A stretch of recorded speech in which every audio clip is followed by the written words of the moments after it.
Ladies and gentlemen, we head on straight through the second half of the day with the Pacific Championship Series, starting on Game 4 between Impunity Gaming and, of course, Megabank Beyond Gaming on the other side. Before we go into the series, we have to thank our sponsors, CTBC Bank, China Airlines, and Zhonghua Telecom. You guys make this league possible. Thank you very much. And now we head on to Impunity's second game of the day, which they will have 3 games. So a really tough day for Impunity and a pretty bad start as they lost primarily just in the laning phase against Borjaya earlier on. Yeah, they just got absolutely blasted out of that first game of today, and going into Beyond, I don't have my hopes up, Clement.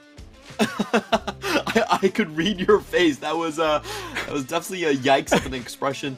I will say this though, I don't expect them to stumble in the laning phase twice in a row, because you know, I was an analyst on a team, and I want to tell you that there are so many scrims that are just scuffed because players make small mistakes early on and there's just no coming back. So I don't expect that to be the norm for Impunity coming in, but of course we have to take a look at Megabank Beyond Gaming.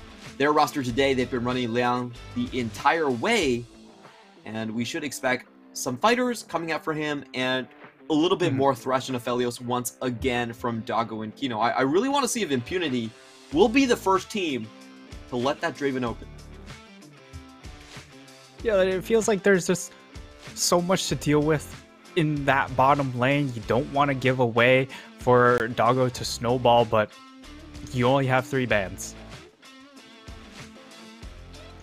It's definitely true. On the other hand, we are going to move into the Singaporean roster here. Top King, Epic, Moon Black for the new mid and jungle duo, plus Blaze and Smurf in the bottom side. Blaze, has been a very strong hyper carry in the past. See what he can do. Top King also seems to be, a very fun meta for him as he gets a lot of good counter matchups. And overall, Impunity has been the most creative team in terms of drafting phase. I think they've came up with a lot of sometimes shenanigans, sometimes pocket picks. We saw the Heimerdinger. So I believe that they will have an answer to a hyper carry focused team composition that has came out from Megabank Beyond Gaming. We're going to go straight into the draft. No surprises here. Moon Black, he doesn't get to play Heimer. It's kind of a rule in the PCS. Another LeBlanc ban being thrown towards Moon Black's side. A little bit surprised about that one. In the meantime, Impunity, Thresh, taken off the table. You don't want those hyper carries coming in and then Viego ban. So for the side of Impunity, they've already gone ahead, banned away the Thresh, they've banned away the Viego, but now's the big thing. Do you go ahead and ban away the Draven, or do you go ahead and ban away the Aphelios? Because with the Draven, you can ban the... Okay, so they go ahead, leave both up and available. They can go ahead and lock in the Aphelios for themselves, but it does leave them pretty exposed as far as a bot lane counter pick. Now, Gwen available here. Akali, though, is the big one available. Ooh. Yeah, I like that call. Akali, Renekton, Draven up. There's a lot of different weapons that Beyond Gaming could take, but they will go for Xin Zhao, which has been sort of a go-to, really, in this patch on 11.13 in terms of jungles.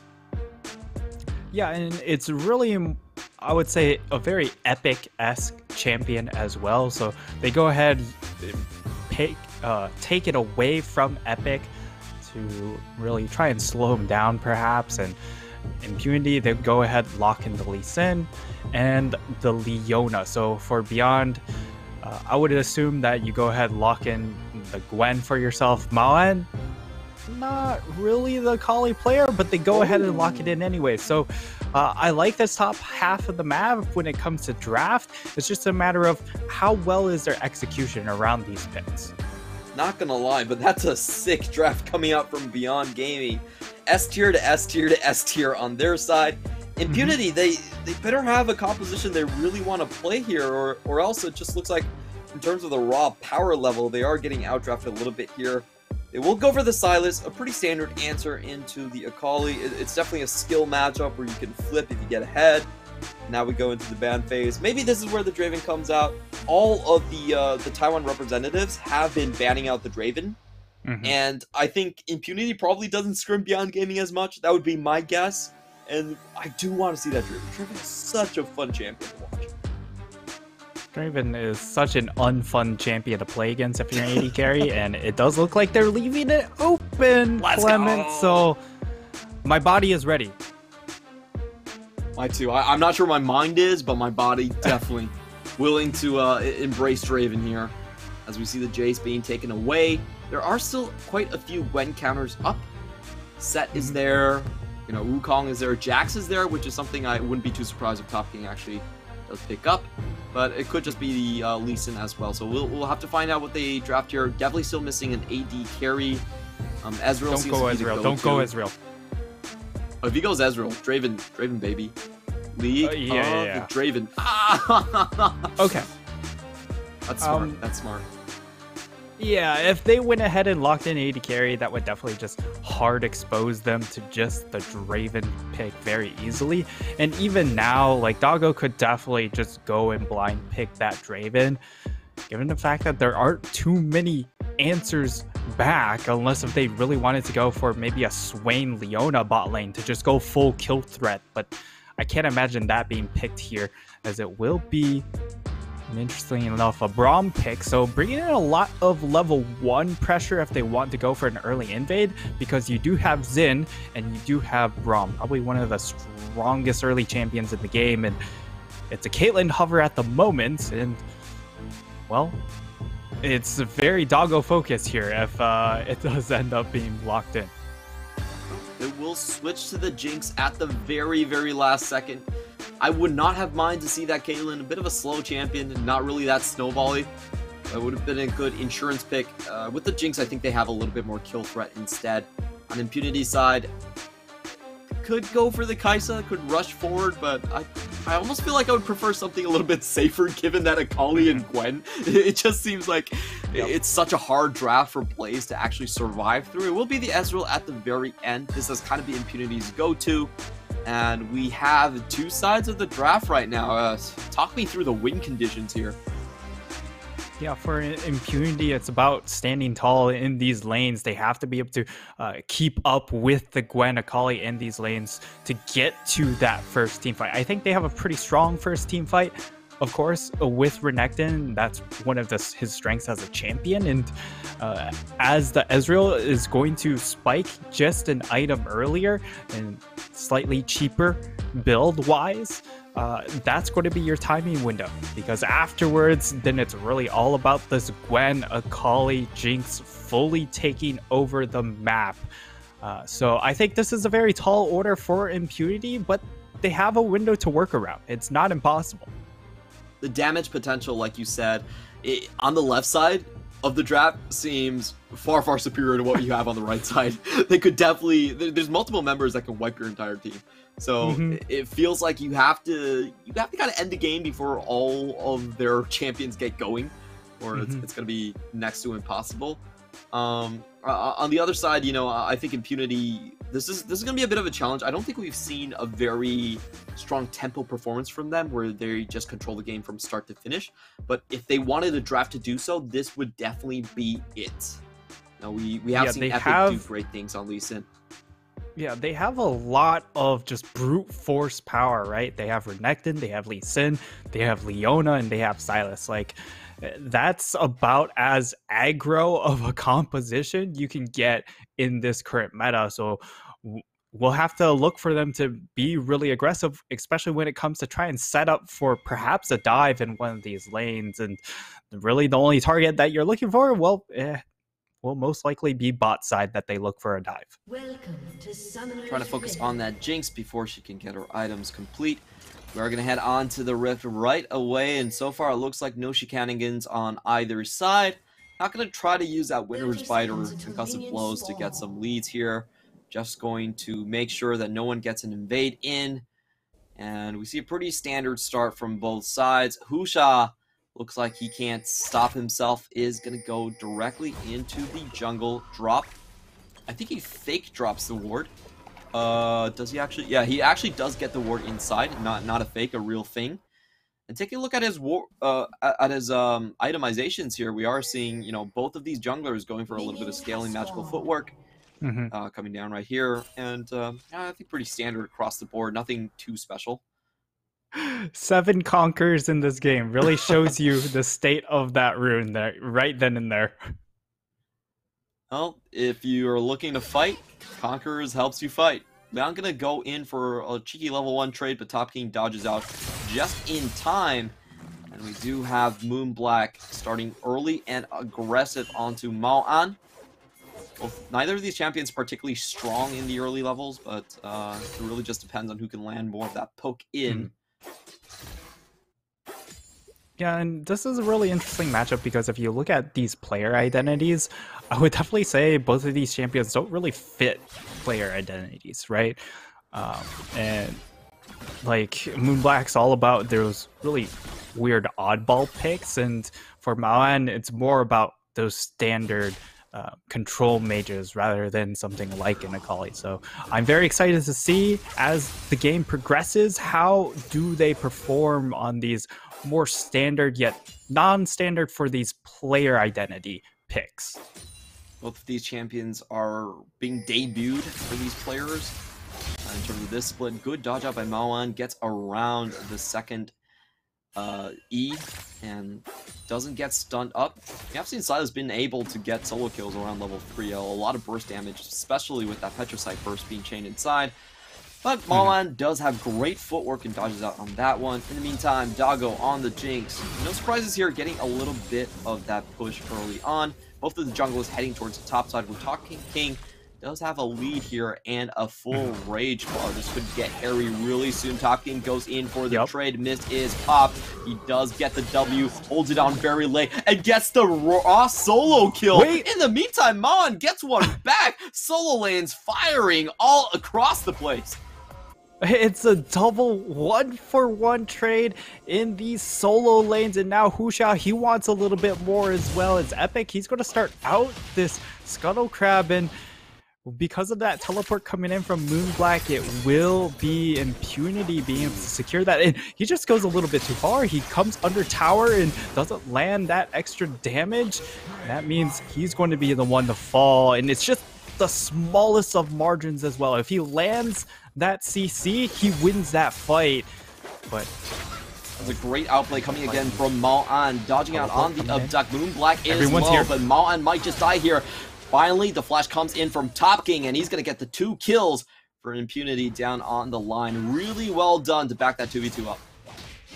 Really good start here from Impunity, as even though they lose that 1v1 trade in that mid lane, they are able to get it back, and that means, well, he loses a massive wave to that tower. He's down so much EXP now because of the fact that he used that teleport to get back to lane earlier off of that first solo kill. But on the flip side, Smurf going, I'm not sure about this one. Not good. Okay. Huxia's here now. Right in front of a tower dive, too. This could be disaster. Smurf has no way to get away from anything, and he's just gonna... I don't understand that play from Smurf, but it does cost him dearly. Epic once again going for the top lane now. They do have this counter engage. The Q doesn't land. That was a great use of the mist to make sure he's untargetable by the Sonic Wave. And Leon does get out scot-free. Moonblack once again going in for the trade. And we have seen Maoan actually play these trades really, really well. Able to always use the Shuriken flip when the abduct is coming in and then get the damage in on the backside. So you got to enjoy Akali before she gets nerfed. 11.14 looks pretty bad for this champion. You can enjoy her still on 11.13. I think it's well warranted, though, you know, with how strong this champ is. She's been around for quite a while. Yeah, it's hard to try and fix this champ at the moment. Kind of like old Rise. You know, no matter how many iterations you give the Rise, he always finds a way to come into competitive play. But one of the big itemization things to bring up here is the fact that Doggo, he did start out with that cult. So he's actually well on their way to getting that fully stacked up here. Only has 56 more CS to go. And we could be looking at a very early power spike for Doggo in this game, which makes a lot of sense because in an Ezreal lane, Ezreal's not necessarily going to be able to hard punish you. Ooh, a little bit of a mistake here coming in from Husa. Actually Yeah. walks too close, excuse me, to the minion wave and is spotted by Moon Black. They will, however, use that priority to just start up on this Drake. It will be a 4v4 in the bottom side of the map, but with Moon Black dealing with the wave, it doesn't look like there will be any interference here as we see Epic heading towards the top side instead. And right now, it's just a CS differential that's deciding this gold lead at the moment for the side of Beyond, as they are going to be to an ever so slight lead, but it's mostly dictated by the fact that they do have CS differentials in the mid, and the 80 carry role here is kill score wise, it's all tied up, and Beyond, they get themselves a Drake advantage at the very least with that Inferno. Going to help out a lot, pretty much all across the board too. Also going to get the blue buff away from Moon Black, so his pushing potential is going to get curtailed here. See Mawan shoving in and realizing that Lee Sin should be on the left side of the map. Mawan is going to poke his head into the brush, make sure that he's not going to get ganked anywhere. And we see the same from the bot lane of Impunity, as they are down flashes and need to be particularly careful in this situation. Mawan goes in for a trade, gets the abduct, and also steals away the ultimate. Both of these mid laners quite low health. Epic makes his presence known and will help him shove in the wave. Mawan is going to have to wait a while until the ultimate is used. Perfect execution off of Moon Black. Mawan is back to showing his face in lane. This does leave an opportunity for a 3v1 play on the top side. Husha trying to rush towards that brush, but there's a lot of pinks here. This could be disaster for Beyond Gaming if they poke their heads in on the wrong time. So far, this looks like blue. Yeah, it looks like it's just going to be a blue steal here. Top King rotating over to make that play happen as well. Epic seems a little bit interested in this Rift Herald, so he's going to go start it off, and because of where everyone is on the map, it's not going to get spotted out. Well, it gets spotted out, but they can't do much about it. They do confirm that Epic is in the top side, so this bottom lane could be in trouble. I love this rotation from Moon Black. He's coming directly towards the aid of the bottom side. Let's see if they can hold off the potential tower dive here. Looks like Beyond Gaming don't really have the wave set up, so it will be a free Herald onto the top side. And Epic could just drop this for Top King. He's very far accelerated, already 2 kills in the game to 0. They're going to try anyways. Going to walk in, but Moon Black is here. This could be a great turnaround. Moon Black with split. Great idea here. Smurf almost going to fall down. Husha down to less than 100 HP, but he manages to walk out. I gotta say, Moon Black has some great ideas on where to be on the map. Gets another flash too. Blaze is in hot pursuit. They don't have the crowd control, waiting for the Abscond Abduct to come on in. Can they find Kino? Nope, they don't manage to chase the entire way. But meanwhile, Impunity get a great first brick gold play into the top side. They're going to get a second charge here as well. Liang gets tagged by the Sonic Wave. Can't really do much underneath his own tower. And overall, Impunity do manage to take the gold lead with that play. Yeah, and Impunity make a fantastic move across the map. They go ahead, take that Herald, and, well, because of that, they know the only play available is something on that bottom side, and Moon Black sniffs it out. He doesn't have teleport available, so he makes the other move, which is just hoofing it all the way down there, and it ends up paying off massively as he's able to keep his bot lane alive in a very critical dive attempt coming in from Beyond, and that means that bot lane doesn't get snowballed out of control. Still, Doggo about to cash in onto that call, so he's going to get a very nice gold lead for himself, and it's just a matter of, well, we're coming into this first fight, this first team fight, and both teams looking well poised to get all the items that they want for this first team fight. Do see Doggo already finish his call stack, so he's going to be up by about 350 gold here. And Moon Black trying to stop the back, doesn't really find the mark. Not quite. Both of these teams going to funnel into this Mountain Drake. We see the ward setup, I would say slightly in favor of Impunity, and also Top King does have the edge with his lane shoved out, plus his TP. Liang just has to take the wave when it is given, and Impunity are going to use this chance to poke in onto the Drake. Looks like Husha is going to go for the pincer, but this is a really, really strong alligator. I'm not sure they can take him down 2v1. Top King is going to drop low, has to burn the flash, but Beyond Gaming are not going to give chase beyond that. Liang, in fact, doesn't even have a flash to chase, so never mind. That really actually wasn't an option. In the meantime, Impunity are going to use this chance where Xin Zhao has already expended a lot to start this Drake. Yeah, they're going to go ahead, secure themselves that Mountain Dragon, and it really is just kind of a difference between some of the solo lanes here. As Moonblack, he's going to try and make his way over as well. As teleport's coming through, we're going to have a fight. Teleport into Moonblack, doesn't find a target necessarily, but Epic gets into the backline. Doggo is kicked forward. He is able to still fight back and deal so much damage. He's getting excited. They don't manage to find the dive. Doggo's chasing everyone down. Blaze has no mana. He can't run away from this, but the tower is still there standing. What looked like a pretty decent setup for an Impunity and a great teleport down. Doesn't manage to find the backline. Doggo with the cleanse is able to keep himself out of harm's way. Yeah, we're going to see the replay here. It really is just look at where Maoan is. He's coming in on the flank, and he's just such a menace here. And while Epic does get a nice kick, they're so distracted by that Akali that they aren't able to immediately turn onto Doggo. So while it seems like a good kick, it ends up being a wasted cooldown, and Beyond Gaming just absolutely run away with that fight, and they also shoot out to a 2,000 gold lead. Great reversal by the team. Kino, for me, a bit of an MVP here, but we'll talk about him later as there is a 3v1 onto the bottom side trying to find Mao. And they do get the Zenith Blade, but Husha is here to help. They're not going to be able to finish this one off. So, you know, good attempt by Impunity. I really love that try to try to punish this Akali, but she's just a little too slippery.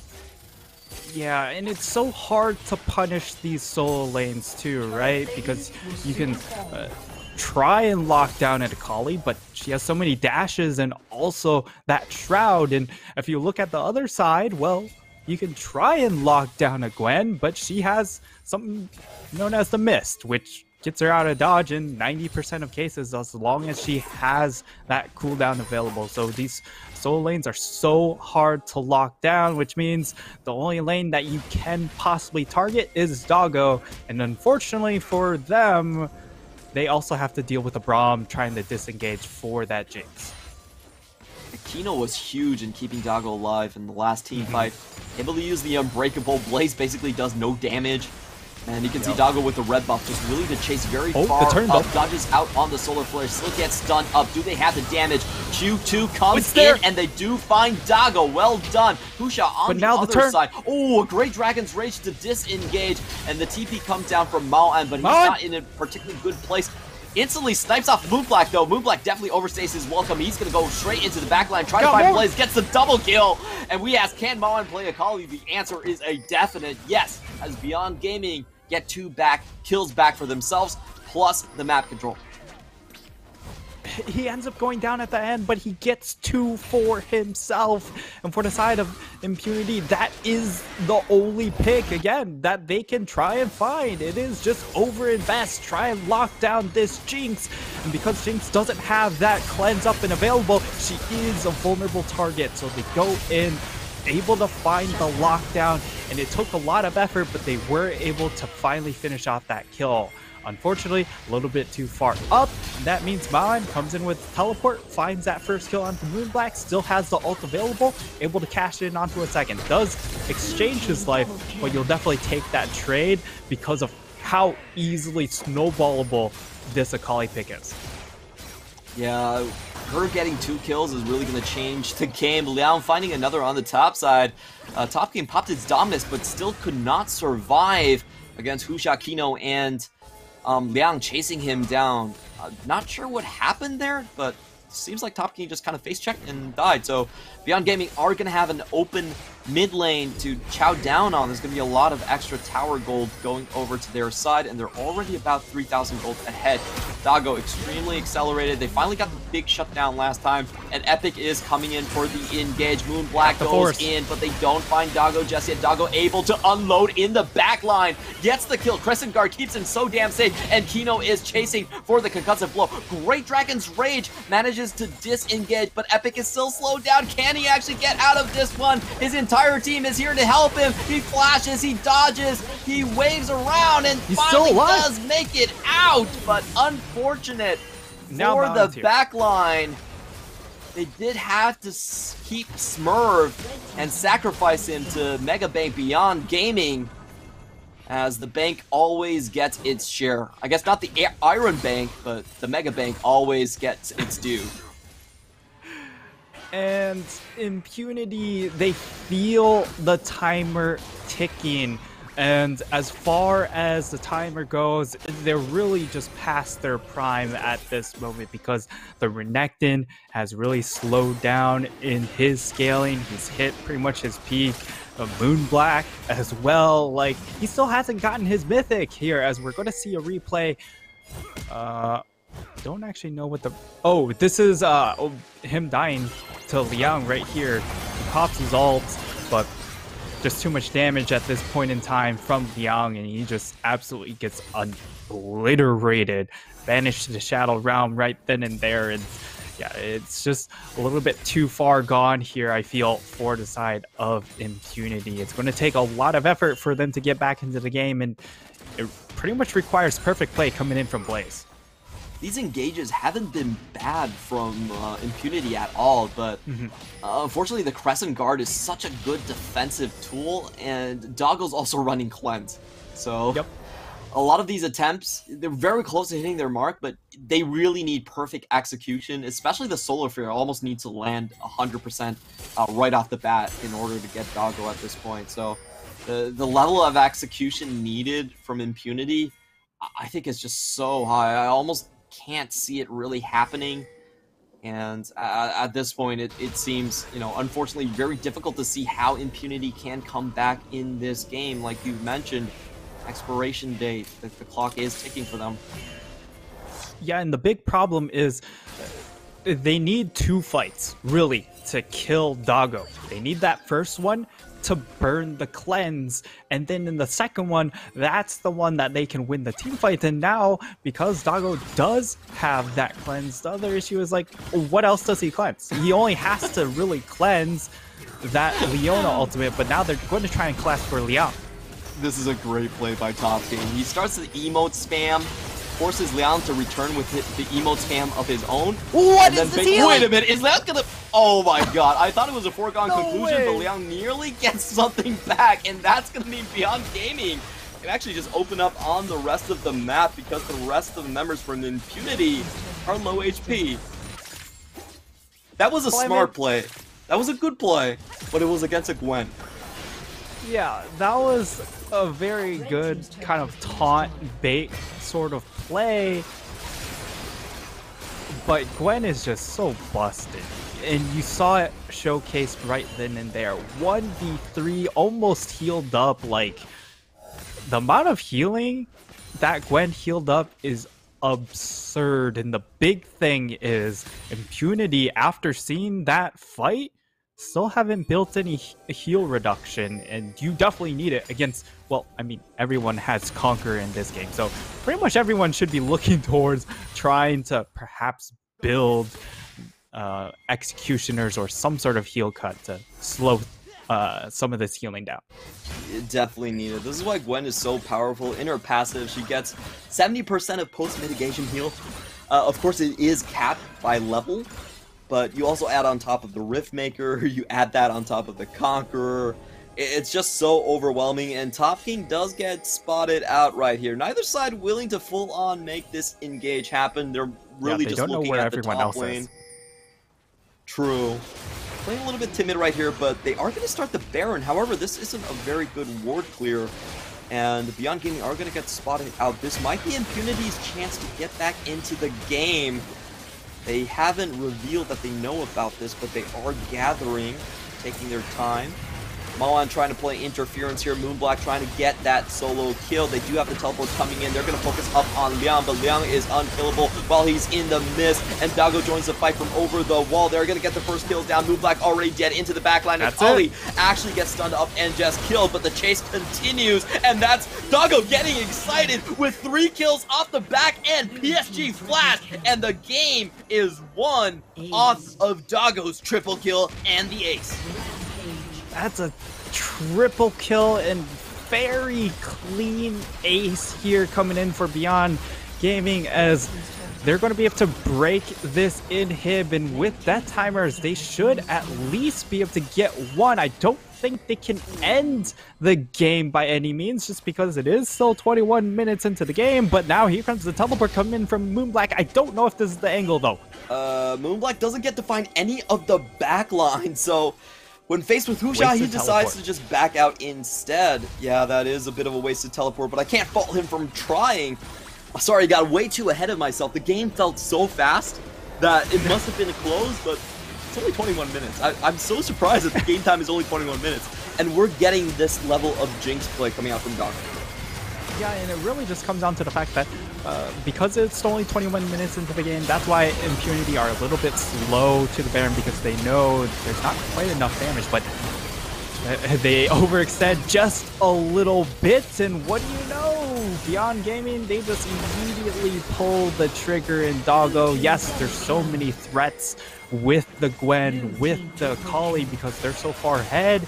You don't have the option to direct any attention to Dago, so he just gets to go to town. Boy, did he go to town. Beyond Gaming is going to start this one up once more. The Glacial Fisher catches Top King, but Moonblack does have an angle into the backline. He is, however, pincered. He's not going to be able to go up onto Dago. They get the Akali kill onto the front line. Moonblack is down. We have Top King going down as well. That's going to be 3 unanswered killed. Make that 4, and they're chasing down onto Blaze. The flash comes out, but Blaze flashes the emote. And will he survive right here? He still has the flash, but I think that is still game. Dago chasing him directly into the fountain, maybe even into the fountain itself. Does not wade into the laser range. And Beyond Gaming with that, with the emote span and the snip Zanios, is going to close out the game. Sub 23-minute game for Beyond Gaming. Extremely dominant and putting Impunity, unfortunately, 0-2 on the day.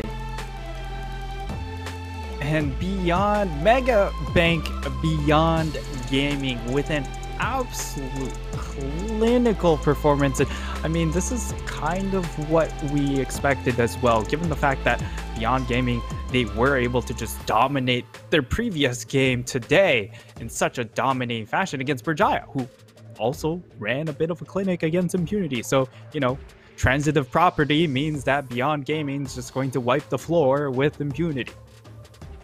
Math.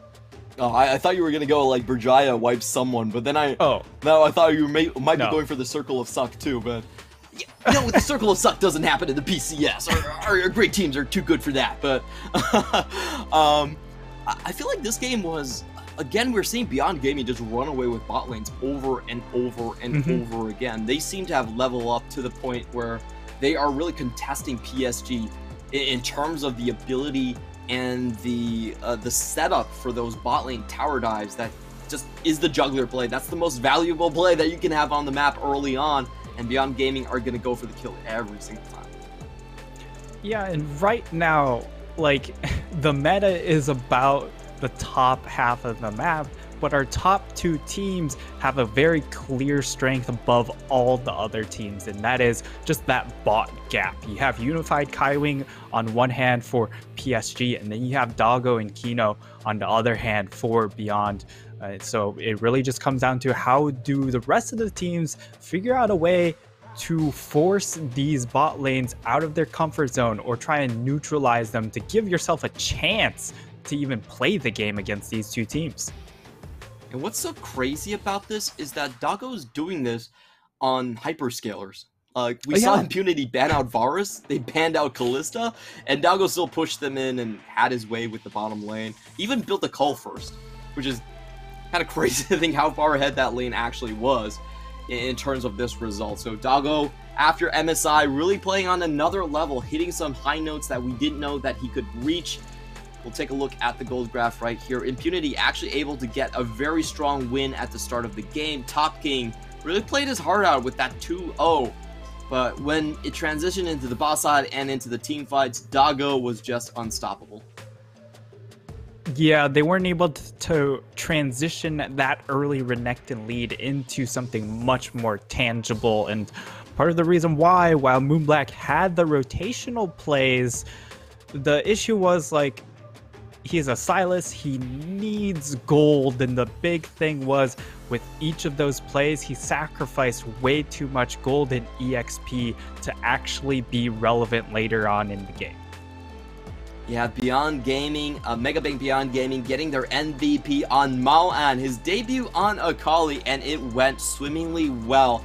Didn't do a lot of damage, but he definitely was there in the critical mid-game team fights to make sure that Megabank Beyond Gaming would stay ahead. They went straight into the 1v2 kill multiple times, and at the end, they had a 3,000 gold lead over his opposition. Also, those solo kills really prevented the game from going awry and making it a top kingdom, we should say.